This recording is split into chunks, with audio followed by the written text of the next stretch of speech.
यहेजकेल अध्याय 23।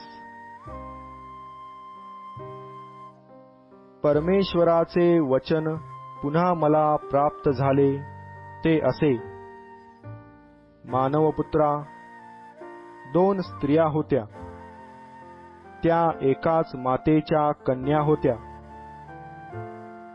त्यांनी मिसर देशात व्यभिचार केला. त्यांनी आपल्या तारुण्यात व्यभिचार केला. तेथे त्यांची स्तने मर्दण्यात आली. पुरुषांनी त्यांच्या कौमार्यावस्थेतील त्यांची स्तनाग्रे चुरिली. त्यातल्या थोरलीचे नाव अहला होते व तिच्या बहिणीचे नाव अहलिबा होते. त्या माझ्या झाल्या आणि त्यास पुत्र व कन्या झाल्या. त्यांची नावे पाहिली असता अहला, तिचा डेरा म्हणजे शोमरोन, व अहलिबा, माझा डेरा तिच्या ठाई आहे म्हणजे यरुशलेम. अहला माझी असता तिने शिंदळकी केली. ती आपले जार, आपले शेजारी अश्शुरी याजवर आसक्त झाली. ते निळी वस्त्रे धारण करणारे होते. ते अधिपती व नायब अधिपती होते. ते सगळे मनोहर व तरुण असून शिलेदार होते. ते सगळे निवडक अश्शुरी पुरुष असून त्यांच्याबरोबर ती शिंदळकी करू लागली. आणि ज्या सर्वांवर ती आसक्त झाली त्यांच्या सर्व मूर्तींनी ती भ्रष्ट झाली. मिसर देशातील आपली शिंदळकी तिने सोडून दिली नाही. तेथल्या पुरुषांनी तिच्या तारुण्यात तिच्याबरोबर गमन केले. त्यांनी तिची कौमार्यावस्थेतील स्तनाग्रे चुरली व तिच्याबरोबर मनसोक्त व्यभिचार केला. ह्यामुळे मी तिला तिच्या जारांच्या स्वाधीन केले. ज्या अश्शुरी पुरुषांवर ती आसक्त झाली होती त्यांच्या हाती तिला दिले.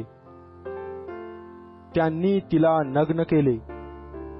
तिचे पुत्र व कन्या यांचे हरण केले. तिला तरवारीने मारून टाकिले. तिचे नाव स्त्रियांच्या तोंडी झाले, कारण त्यांनी तिला शासन केले.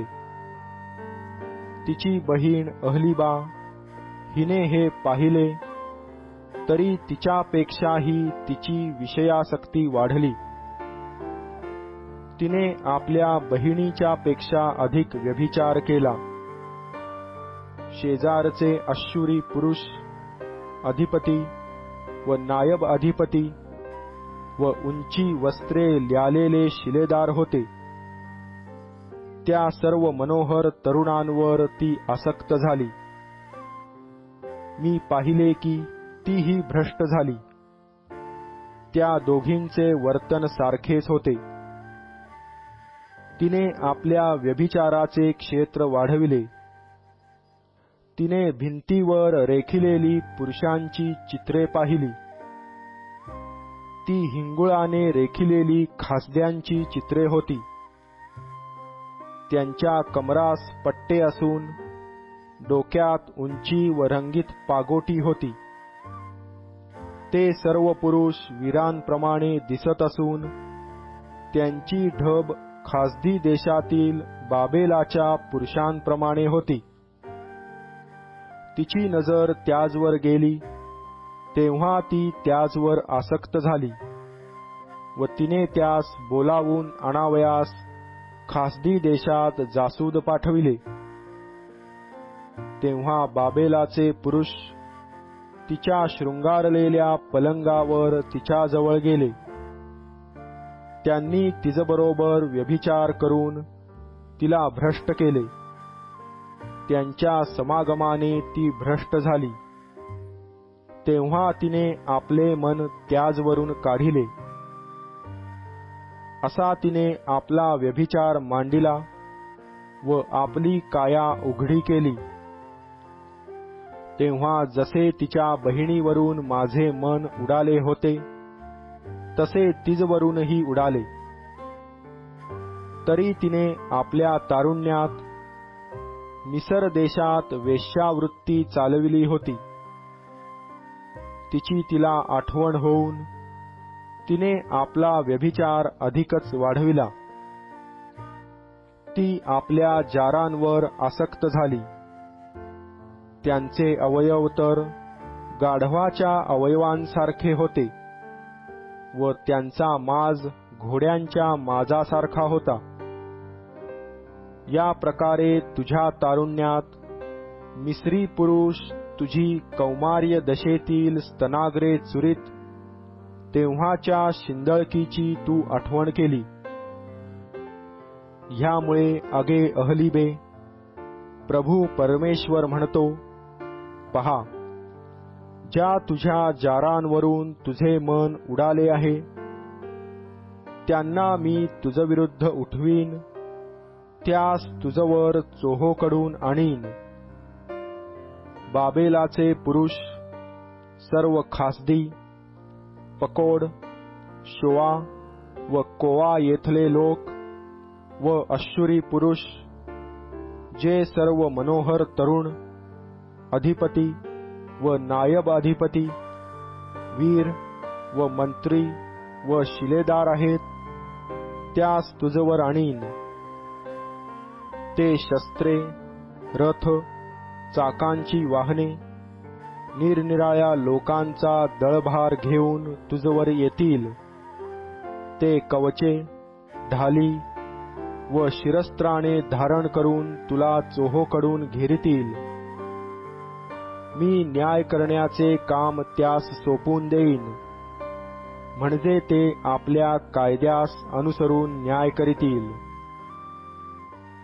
मी तुझवर माझी ईर्ष्या रोखीन, म्हणजे ते संतापून तुझा समाचार घेतील.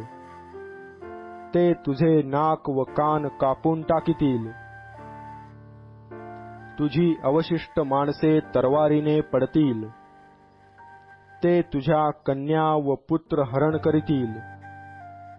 तुझी अवशिष्ट माणसे अग्नीने भस्म होतील. ते तुझी वस्त्रे हरण करीतील. तुझे उत्कृष्ट जवाहीर हिसकावून घेतील.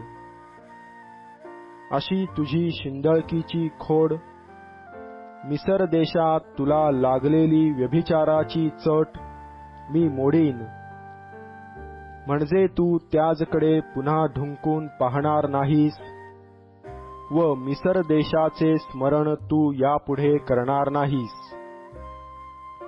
प्रभू परमेश्वर म्हणतो, पहा, ज्यांचा तू द्वेष करीतेस त्यांच्या स्वाधीन तुला मी करीन. ज्यावरून तुझे मन उडाले आहे त्यांच्या हाती तुला देईन. ते द्वेषाने तुझा समाचार घेतील. ते तुझी सर्व मालमत्ता हरून तुला नागवी उघडी करीतील. अशाने तुझ्या शिंदळ चाळ्यांची, तुझ्या कामासक्तीची व तुझ्या व्यभिचाराची लाज उघडी पडेल. तू व्यभिचार करावयासाठी अन्य राष्ट्रांच्या मागे लागलीस व त्यांच्या मूर्तींनी आपणास विटाळिले, म्हणून हे सर्व तुला प्राप्त होईल. तू आपल्या बहिणीच्या मार्गाने गेलीस, म्हणून मी तिच्याप्रमाणे तुझ्याही हाती पेला देईन. प्रभू परमेश्वर म्हणतो, तू आपल्या बहिणीच्या सारखा खोल व मोठा पेला पिशील. त्यांचे माप मोठे असल्यामुळे तू हास्य व थट्टा यास पात्र होशील. तू निशा व शोक यांनी व्याप्त होशील. तुझी बहीण शोमरोन, हिचा पेला विस्मय व विध्वंस यांचा आहे. तू तो निथळून पिशील. त्याच्या खापऱ्या तू कुरतडून खाशील व त्यांनी तू आपले ऊर ओरबाडशील. कारण मी हे बोललो आहे असे प्रभू परमेश्वर म्हणतो. यास्तव प्रभू परमेश्वर म्हणतो, तू मला विसरली आहेस व तू माझ्याकडे पाठ फिरवली आहे, म्हणून तू आपल्या कामासक्तीचे व व्यभिचाराचे फळ भोग. आणखी परमेश्वर मला म्हणाला, मानवपुत्रा, तू अहला व अहलिबा यांचा न्याय करतोस ना? तर त्यास त्यांची अमंगळ कृत्ये दाखीव, कारण त्यांनी व्यभिचार केला आहे. त्यांच्या हातांना रक्त लागले आहे. त्यांनी आपल्या मूर्तींबरोबर व्यभिचार केला आहे आणि मजपासून त्यास झालेले पुत्र मूर्तीस भक्ष व्हावे म्हणून त्यांनी अग्नीत त्यांचे होम केले आहेत. त्यांनी आणखी मजबरोबर हेही वर्तन केले आहे की त्यांनी त्याच दिवशी माझे पवित्र स्थान अपवित्र केले आणि माझे शब्बात भ्रष्ट केले, कारण त्यांनी आपल्या पुत्रांचा वध करून ते आपल्या मूर्तीस अर्पण केले. तेव्हा त्याच दिवशी त्या माझे पवित्र स्थान अपवित्र करण्यासाठी त्यात आल्या. पहा, माझ्या मंदिरात त्यांनी असे वर्तन केले.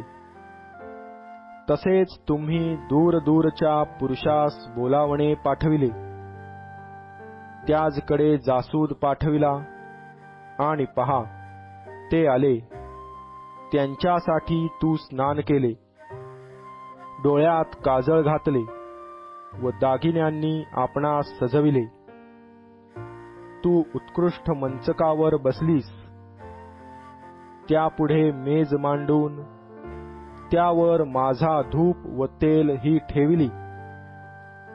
तेथे चैनी लोकांची धामधूम चालू झाली. सामान्य पुरुषांबरोबर रानातून आणखी दारूबाज लोक आणविण्यात आले. त्यांनी त्यांच्या हातात बांगड्या घातल्या व डोक्यास उत्तम शिरोभूषण घातले. तेव्हा जी शिंदळकी करून निस्सत्व झाली होती, तिच्याविषयी मी म्हणालो की आता ते तिच्याबरोबर व ती त्यांच्याबरोबर व्यभिचार करील काय? लोक वेश्येकडे जातात तसे ते तिच्याकडे गेले. ते अहला व अहलिबा या शिंदळ स्त्रियांकडे गेले. तथापि धार्मिक लोक जारिणींचा व खुनी स्त्रियांचा न्याय करीतात तसा त्यांचा करीतील, कारण त्या जारिणी आहेत व त्यांच्या हातांना रक्त लागले आहे. प्रभू परमेश्वर म्हणतो, मी त्याजवर लोकांचा जमाव आणून त्यांना दहशत पडेल व त्यास लुटतील असे करीन. लोकांचा जमाव त्यास दगडमार करील व आपल्या तरवारीने त्यांचा उच्छेद करील. ते त्यांच्या मुलाबाळांची कत्तल करीतील व त्यांची घरे अग्नीने जाळून टाकीतील.